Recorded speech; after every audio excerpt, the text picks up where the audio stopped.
In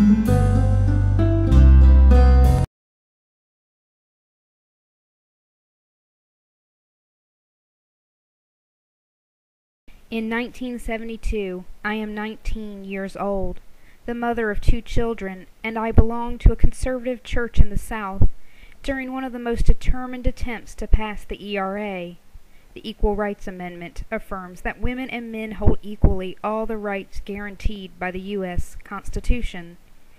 We women do not like that. Our sewing circle is in an uproar.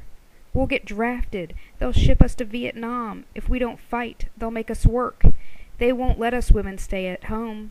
I know it guarantees equal pay for equal work, but they will make us pee next to men in public restrooms. We bake bread and send it to our legislature, demanding they not pass the ERA because we are needed at home.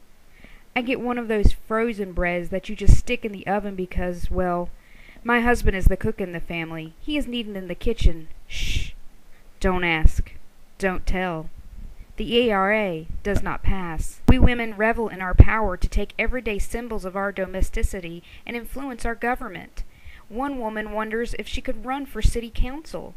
We decide to hold a victory potluck. I am bringing what I always bring when I feel guilty enough to cook myself. String bean and Campbell's mushroom soup casserole, always the dish untouched at the buffet. On the telephone, I party plan the news with Helen, my favorite church lady. She has 4 rambunctious boys under the age of 6, and is the perfect mixture of keep it together and sewing circle cheerleader. How does she manage to be so many things to so many people? After spitballing ideas for our victory skit, Helen clears her throat in her endearing signal for "Let's get personal." It's my favorite part of our conversations. I feel special with her mentoring. Now, one last thing. Remember, it is very important that you not forget to give your husband release. No matter how many children you have or how busy, men need release. They just get that tension and that look. You can just tell when this is coming on, and you just need to drop what you are doing and be there when it happens. Men need release. I tell her not to worry. My husband and I are barely out of our teens. We're releasing all the time.